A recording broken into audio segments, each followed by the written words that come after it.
وہ امتی ہے جو کبھی نیکی کرتے تھے اور کبھی گناہ کرتے تھے، تو اس لیے اس حالت میں دیکھے گئے، لیکن جب وہ جنت میں آئیں گے اللہ ان کے گناہ معاف کرے گا تو پھر وہ مکمل صاف ستھرے اور پاک کر دیے جائیں گے۔ یا رسول اللہ، وہ جو آپ نے جو شخص دیکھا اونچے قد والا، وہ اللہ کے پیغمبر اور آپ کے دادا حضرت ابراہیم خلیل اللہ علیہ السلام ہے، حضرت ابراہیم خلیل اللہ علیہ السلام ہے۔ اور وہ جو بچے ان کے ارد گرد کھیل رہے ہیں جن کی تعداد بہت زیادہ ہے، وہ بچے ہیں جو بالغ ہونے سے پہلے، کفر اور شرک سے پہلے، گناہ سے پہلے دنیا سے رخصت ہوئے، تو وہ ان کے جو ہے وہ ماتحت دے دیے جاتے ہیں۔ یعنی جو بچے بے گناہ مرتے ہیں، بالغ ہونے سے پہلے بے قصور بچے مرتے ہیں، وہ جنت میں حضرت ابراہیم خلیل اللہ کو سونپ دیے جاتے ہیں۔ اب سوچو، ان ماؤں کو خوشخبری، ان باپوں کو خوشخبری جن کے بچے بچپنے میں بالغ ہونے سے پہلے مر گئے، تم روتے کیوں ان کے لیے؟ ارے تم جتنا پیار دیتے ہو اس سے زیادہ پیار ابراہیم خلیل اللہ تمہارے بچوں کو دیتے ہیں، اور پھر وہ بچے آپ کے لیے مغفرت کی ضمانت بن جاتے ہیں۔ اللہ کے رسول فرماتے ہیں نابالغ بچے جو دنیا سے جاتے ہیں وہ قیامت کے دن اللہ سے کہیں گے، حدیث پاک کا مفہوم ہے، مولا ہم بچپنے میں دنیا سے کوچ کر گئے تھے، ہمیں باپ کا پیار نہ ملا، ہمیں ماں کی محبت نہ ملی، ماں اگر ماں ملتی تو ماں ہمیں لوریاں دے کر سلاتی، باپ ملتا، مفہوم کے طور پہ بتا رہا ہوں، باپ ملتا وہ ہمیں گود میں کھلاتا۔ اللہ آج ہمارے ماں باپ پتہ نہیں کہاں ہیں اور ہم جنت میں ہیں، قیامت کے دن بچے کہیں گے مولا آج ہمارے ماں باپ سے تو ہمیں نہ ملائے گا، تو سب کو خوشی دے رہا ہے کہ آج ہمیں خوشی نہ ملے گی، اس لیے کہ مرے تھے تب سے جنت میں آ گئے، لیکن آج خوشی اس وقت تو دوہری ہوگی جب ماں باپ ہمیں مل جائیں گے۔ اللہ فرمائے گا جا تیرے ماں باپ کیسے بھی تھے، اگر وہ کلمہ پڑھنے والے تھے ان کا ہاتھ پکڑو اور جنت میں لے کر کے آ جاؤ۔ کتنا بڑا انعام ہے۔ اس لیے ماؤں سے کہتا ہوں بچپنے میں بچے مر جایا کریں تو رویا، بہت زیادہ رویا مت کرو، چیخا مت کرو، اللہ کی شکایت مت کیا کرو۔ اللہ رب الباس عورتیں تو یہ کہتی ہے کہ اللہ نے میرا بچہ چھین لیا، کیا اللہ کو میرا ہی گھر ملا تھا، میرا بچہ ہی ملا تھا؟ استغفر اللہ، یہ جملے کفر تک لے جا سکتے ہیں، اس لیے یہ سب مت کہا کرو۔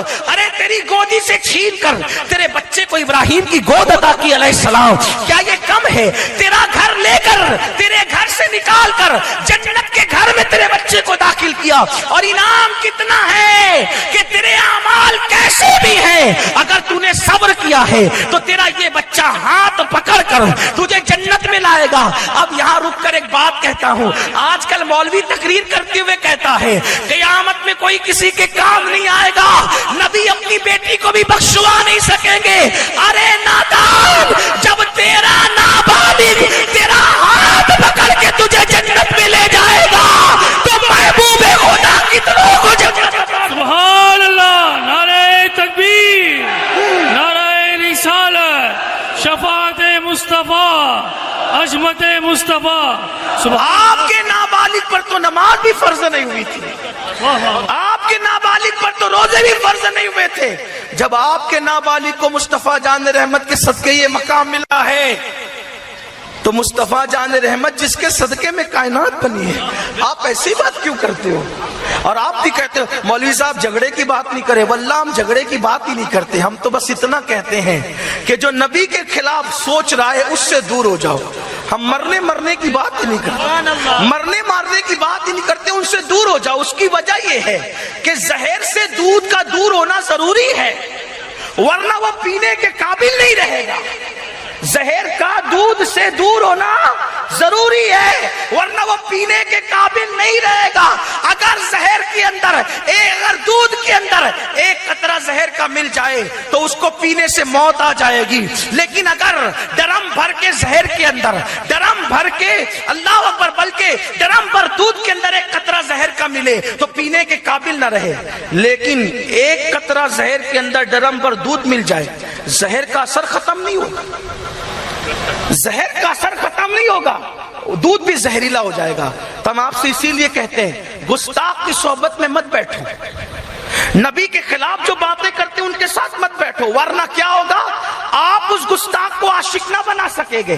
جیسے ڈرم بھر دودھ نے قطرے بھر زہر کو دودھ نہ بنایا، ویسے آپ اس کو عاشق نہیں بنا سکیں گے. لیکن قطرے بھر زہر نے اس دودھ کو زہریلا بنا دیا، اسی طرح سے وہ گستاخ بھی آپ کو گستاخ بنا دے گا. اس لیے رسول اللہ فرماتے ہیں کہ ان کے قریب مت جاؤ، ان کو اپنے سے دور رکھو، تم ان سے دور ہو جاؤ.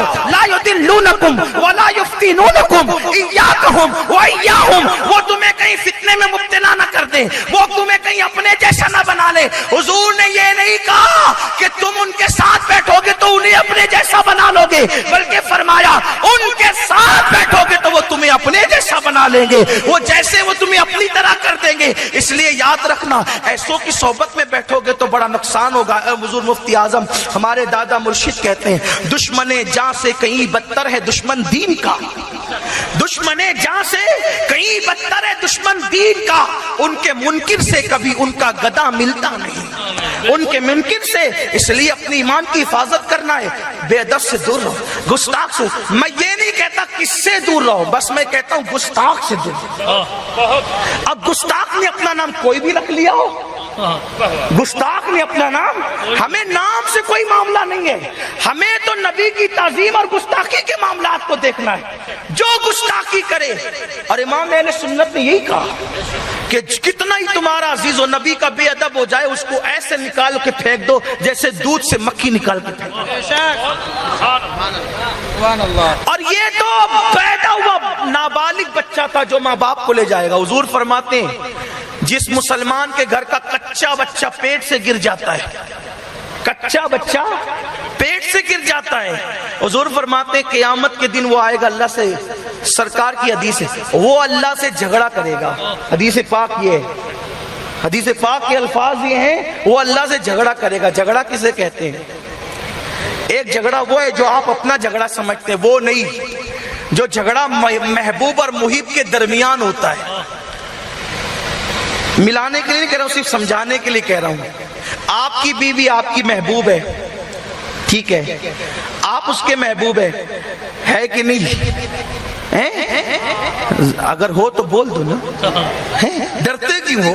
کوئی ناجائز محبت کی بات تو نہیں ہو رہی. ناجائز محبت پہ کل میں نے 1 گھنٹہ تقریر کر لی ہے، یہاں جائز کی بات کر رہا ہوں. بولو محبوب ہے کہ نہیں ہے؟ بالکل ہے. وہ آپ کی محبوب ہے، آپ ان کے محبوب ہے.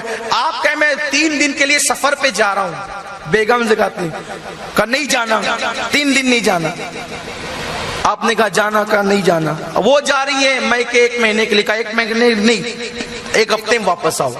یہ جھگڑا ہو رہا ہے گھر میں. وہ کہتی جانا، آپ کہتے نہیں جانا. یہ جھگڑا ہو رہا ہے. کیوں ہو رہا ہے؟ نفرت اس لیے، محبت کی بنیاد پر. کیوں ہو رہا ہے؟ وہ 1 مہینہ رہنا چاہتی ہے، آپ 1 ہفتے کی بات اس لیے کرتے ہیں کہ آپ اس کے بغیر رہ نہیں سکتے، ہے نا. آپ 3 دن سفر پہ جانا چاہتے، وہ سفر سے روک رہی ہے اس لیے کہ وہ آپ کے بغیر. لیکن جھگڑا تو ہو رہا ہے نا، اس میں کوئی کینہ ہے؟ بولو. کپٹ ہے، حسد ہے، جلن ہے؟ نہیں، یہ محبت کا جھگڑا ہے.